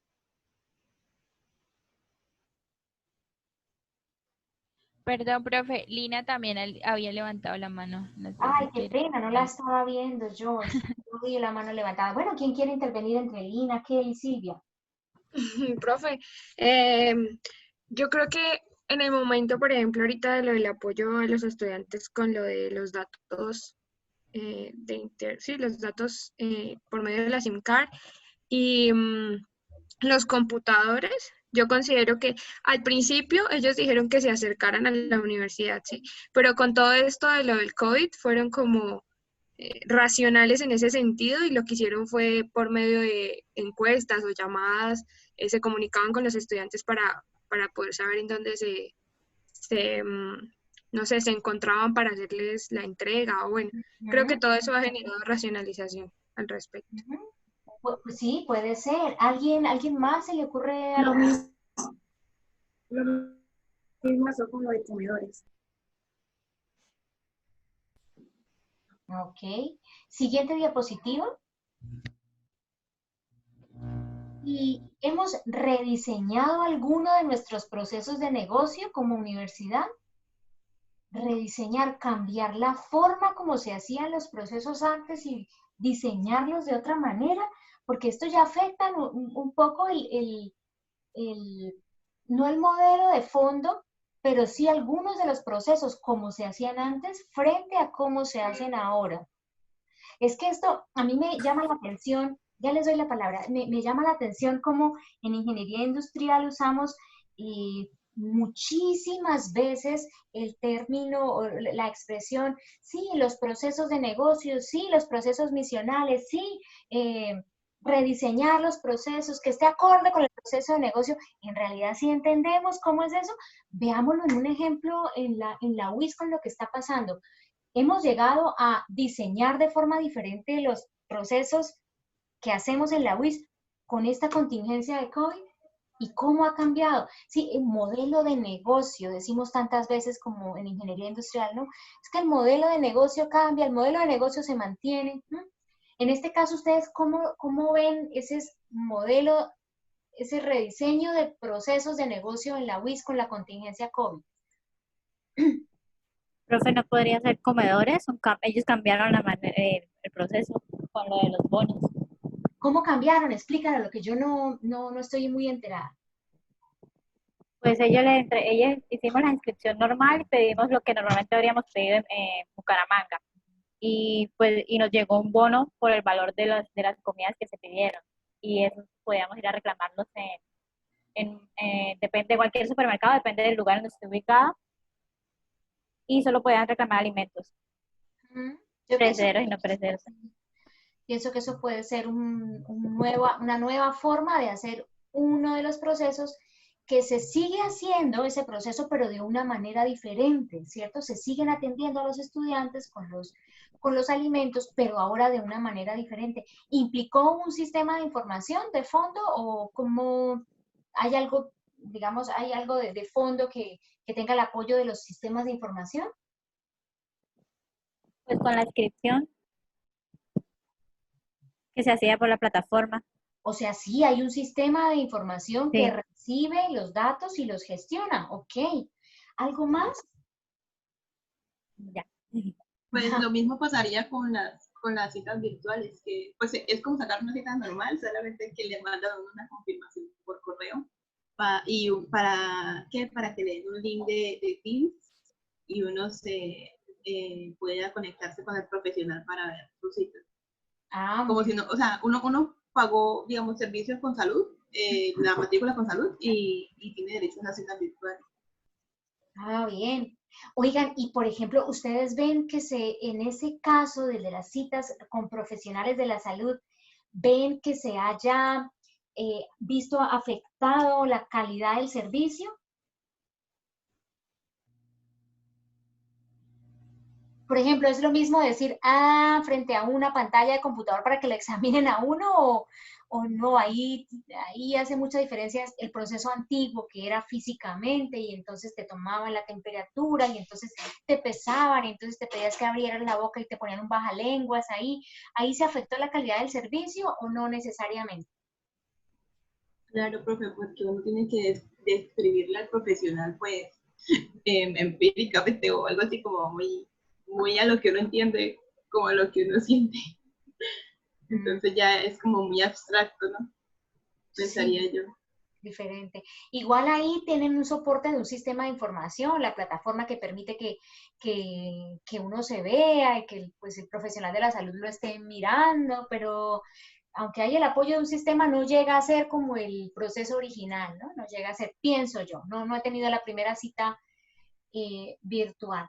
Y en la siguiente diapositiva, ¿cómo sería si en la universidad, a raíz de la contingencia por COVID, cambiáramos el paradigma? Ya no es rediseñar algunos procesos y hacerlos diferentes, sino cómo sería un cambio de paradigma en la universidad.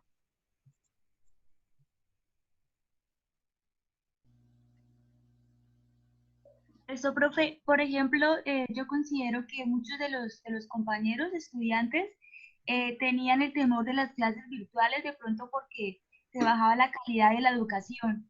Entonces, ese podría ser un paradigma a romper, que realmente que a pesar que estemos en clases virtuales, la calidad se siga conservando. Ok, entiendo lo que dices. Erika, ¿verdad?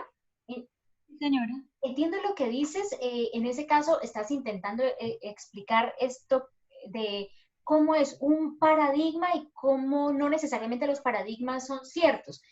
Bien, por esa explicación. No obstante, yo ahora estoy pensando en la explicación que dieron los compañeros cuando una organización se enfrentaba a diferentes tipos de cambio. Este cambio, que es el que ellos proponían en la escala más superior, se sucede cuando una organización cambia su forma de hacer totalmente, no cambia algunos procesos, sino que cambia la forma de entender el negocio. Por ejemplo, a mí se me ocurre que, se me ocurre que en el caso de la universidad un cambio de paradigma sería pasar de un modelo presencial a un modelo virtual, totalmente, porque esto que estamos haciendo no es un modelo virtual, ¿no? Educación virtual es otra cosa mucho más sofisticada, mucho mejor preparada, planeada. Pero un cambio de paradigma podría ser, no, nosotros ya no somos presenciales, somos modalidad virtual, lo cual entiendo que no va a pasar en la UIS, solo es para traer un ejemplo. Y entonces los sistemas de información tendrían que acompañar muchísimo, ya no exploraríamos un poco con esas plataformas, sino que sería algo más robusto, más en el largo plazo y sostenido, ¿no? En otro tipo de negocio, ¿cómo sería cambiar un paradigma? ¿Qué ejemplos diste, Yoli, cuando estabas exponiendo para cambio de paradigma? Profe, la empresa Schneider, que ellos son de transportes y de camiones de carga. Ellos crearon una nueva logística de administración de otros negocios para otras compañías. Ok, en un negocio de lavadero de carros, por ejemplo, ¿cómo sería cambiar el paradigma? Si yo antes atendía y abría el patio de lavado y atendía 24 horas al día y lavaba carros, ¿cómo podría cambiar el paradigma? ¿Haciendo qué? Oye, Faisal, ¿tú no ibas a hablar hace un ratico?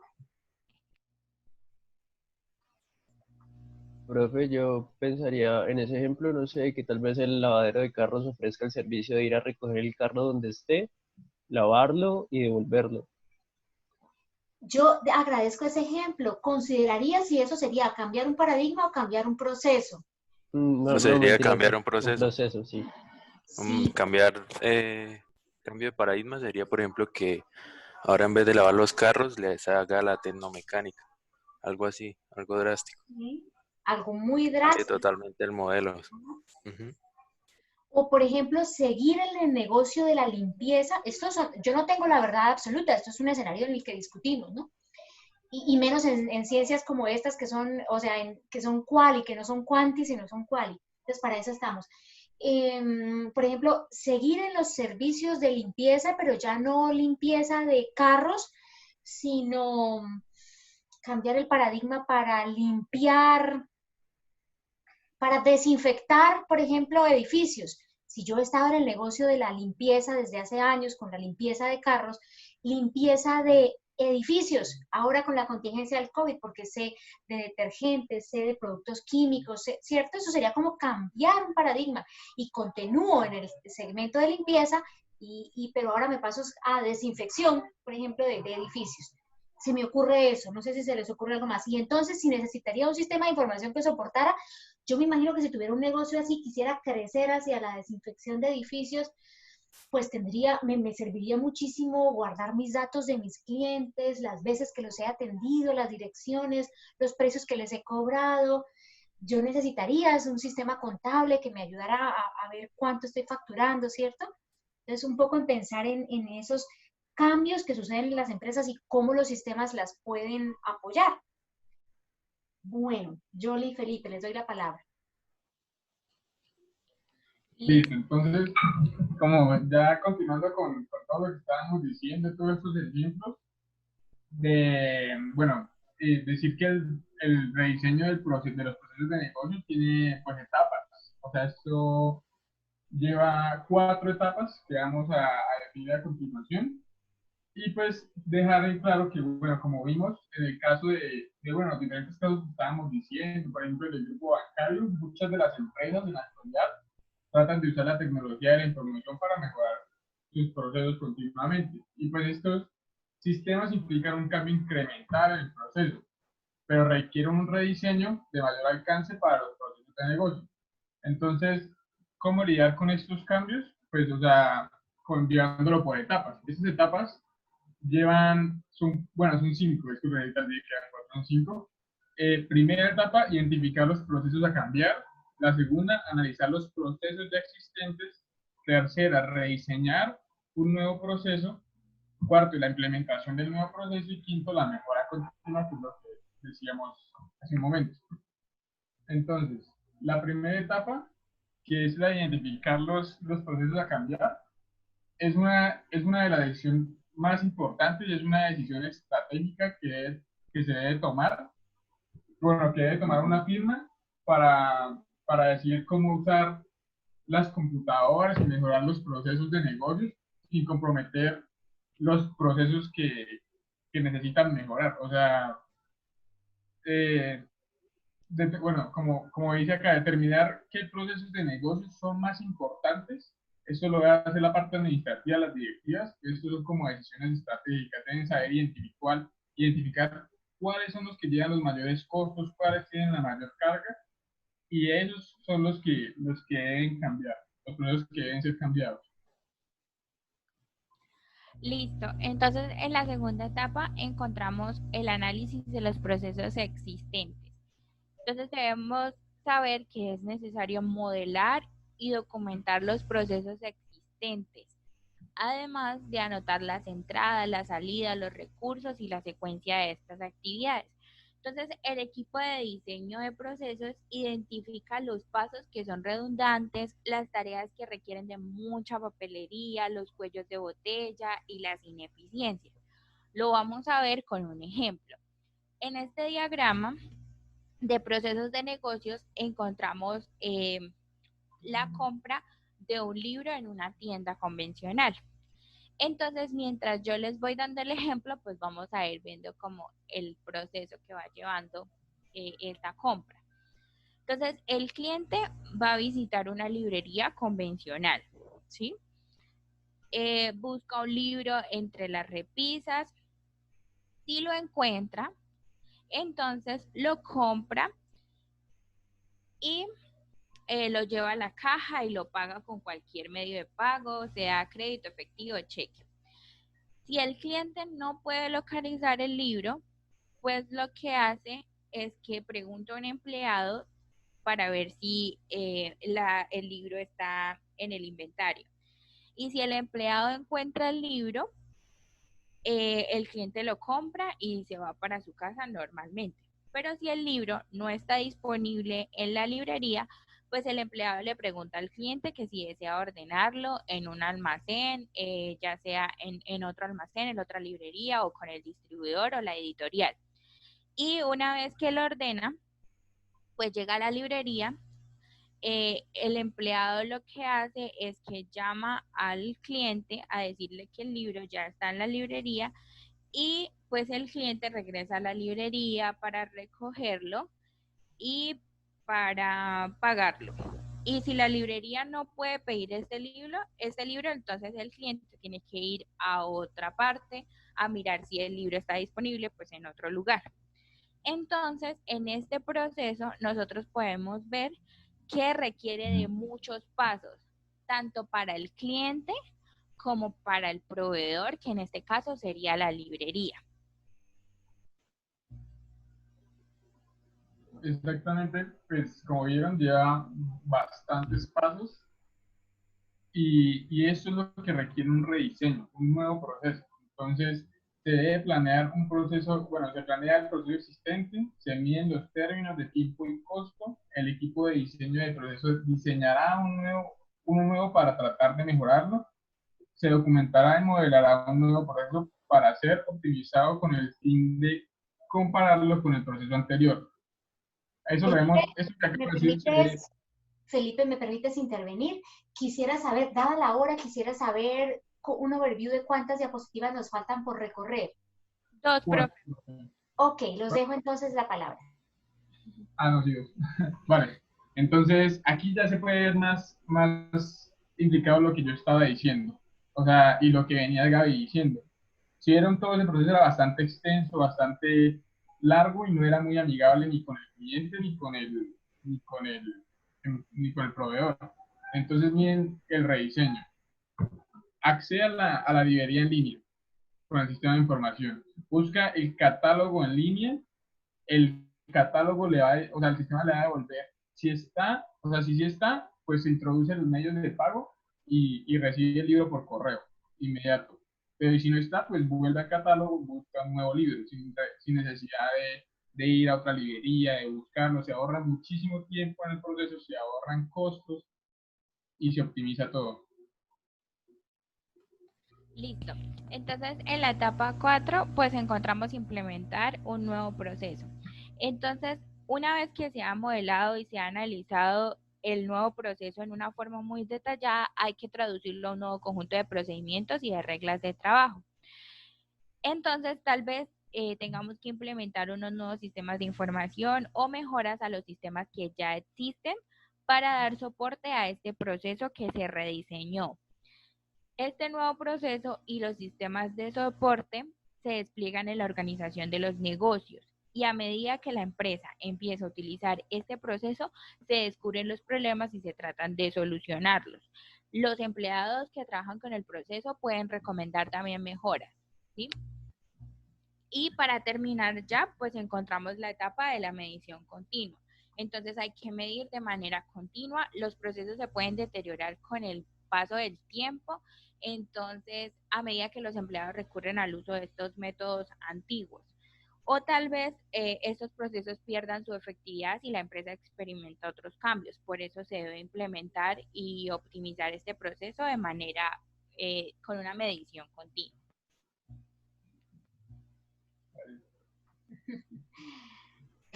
Ahí termina su exposición, Felipe y Yoli. Sí, señora. Bueno. Bueno, muchísimas gracias. Me parece que fue una exposición en la que, bueno, que se pudo comprender bien y en la medida en que fuimos interactuando, pues se podía entender con mejor claridad de lo que estábamos hablando en temas, en la parte teórica se pudo ver, digamos, con ejemplos prácticos. Entonces, muchas gracias. El llamado, yo tenía algunas cosas anotadas aquí. Las expositores de hoy, que por favor les pasen las diapositivas actualizadas a Ladies y Ladies cargarlas, reemplazarlas en el aula. Y lo mismo las diapositivas de la clase pasada, reemplazarlas porque hay que cortarle un poquito las últimas, ¿no? Los compañeros de recursos de la suite de Microsoft, que son, se me olvida quiénes son, hay 2 compañeros, entonces que me digan por el chat privado o por WhatsApp, para cuándo van a ser las intervenciones y como dijimos al principio de la clase, los compañeros de la exposición del jueves que viene, que me contacten también para ponernos de acuerdo en qué vamos a hacer y cómo lo vamos a hacer. Y que contesten, por favor, todos la coevaluación en el aula virtual. ¿Tienen alguna pregunta adicional de pronto?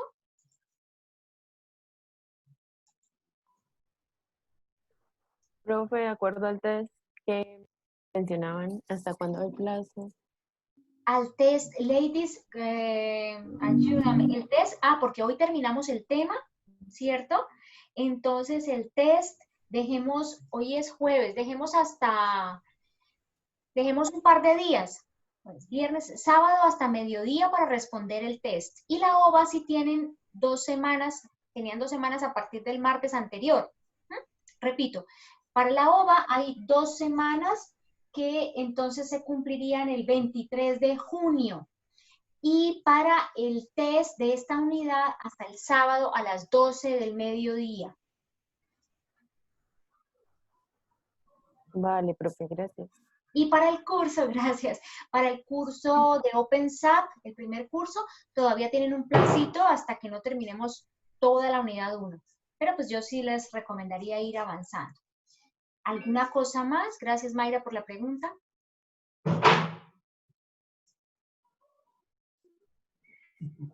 ¿No? Muchas gracias entonces, gracias por preguntarse.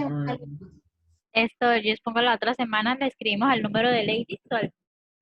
Ladies les da mi número, sí señora. Listo. Gracias. Adiós. Chicos, recuerden Luego, profe. Chao, profe, gracias. Gracias, profe. Buen día. Buen día, hasta luego. Vale, profe, que pase un buen día. Igualmente, hasta luego. Gracias, profe. Que almuercen bien, hasta luego.